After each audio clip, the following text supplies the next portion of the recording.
Salut à tous, c'est le père fondateur de la LDNA, le militant. Je vais m'adresser, pour commencer, à tous les militants du net. Tout le monde veut délivrer l'Afrique à partir des réseaux sociaux. Et c'est une action que moi, en tant que militant, je dis non. Et je dis stop aux Africains de jouer à ce jeu. Parce que Nelson Mandela nous a laissé un héritage. Nelson Mandela nous a laissé un héritage en disant qu'on combat l'ennemi étant sur le sol africain. Si nous voulons chasser la France, c'est étant sur le sol africain que les Africains peuvent chasser la France. Thomas Sankara a vu ses ennemis, il a vu sa mort venir. Mais il a dit qu'il était prêt à mourir s'il est en train de mourir pour une bonne cause. Ça veut dire libérer son peuple. Il pouvait aller en exil, faire comme vous êtes en train de faire. D'autres ont déjà dit qu'ils sont en Italie, d'autres sont en Luxembourg. Ils ont déjà fait plus de 50 ans sans mettre pied en Afrique. C'est eux qui prennent les téléphones, les caméras. Ils veulent sauver l'Afrique, ils veulent délivrer l'Afrique à partir des téléphones. Même les Arabes ont montré que on ne peut pas combattre l'ennemi étant à l'extérieur. L'Algérie a combattu la France étant sur son sol. Peu importe le prix à payer. Il y a eu des milliers de morts. Mais ils ont accepté pour que la génération future profite de ce fruit.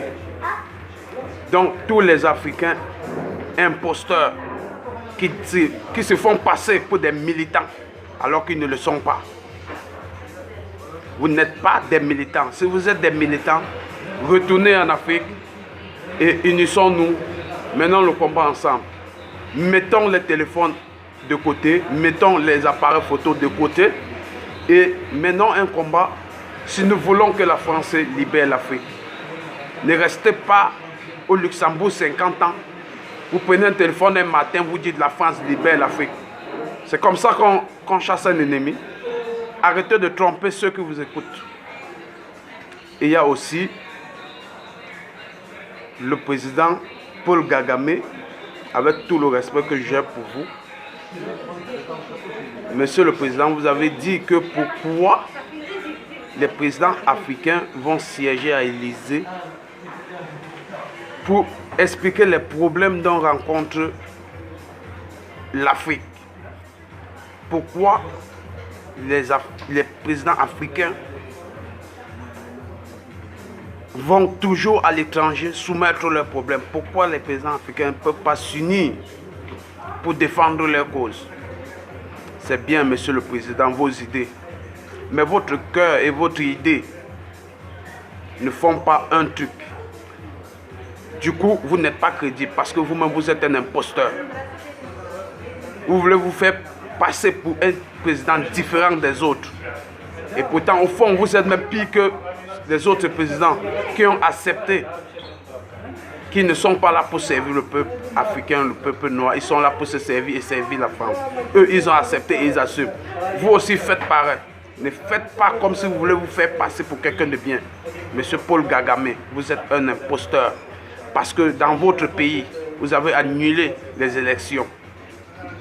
Du coup, chaque élection, vous gagnez par 99, vous n'êtes pas le seul Rwandais. Et quand on veut interroger, vous dites que vous avez perdu beaucoup de membres de vos familles dans le génocide. Vous n'êtes pas le seul Rwandais qui a perdu les membres dans sa famille. Est-ce que ça vous donne un droit de vous accaparer le pouvoir parce que vous avez perdu les gens, les membres de vos familles dans le génocide? Sachez un truc, tout président qui fait plus de 2 mandats n'est plus crédible. C'est un imposteur et un voleur. Monsieur Paul Kagame, c'est à cause de votre mauvaise conduite que les gens comme Kémy Séba ont fini par comprendre que il faut tromper le peuple africain en leur faisant croire qu'on est là pour les servir. Et à la fin, on se sert soi-même. Aujourd'hui, Kémi Séba est là pour se servir. Il ne sert pas le peuple africain. Mais juste que le peuple africain, c'est un peuple qui aime qu'on lui dise ce qu'il va entendre. Sans chercher à savoir qui vous êtes. Est-ce qu'au fond de vous, vous êtes quelqu'un de réel? Est-ce que vous êtes quelqu'un d'authentique? Est-ce que vous êtes quelqu'un de bien? En cherchant le fond, on finit par comprendre que vous ne l'êtes pas. Vous êtes un imposteur. Faites attention à vos conduites. Faites attention à Kémi Séba. Kémi Séba, comme tu le sais, j'attends ton discours. À défaut de ça, je vais retirer le rideau qui est sur ton visage. Tout ce que tu fais dans l'ombre, je vais le mettre dans les réseaux sociaux. C'était le militant. Salut, salut, ciao, ciao, on est ensemble.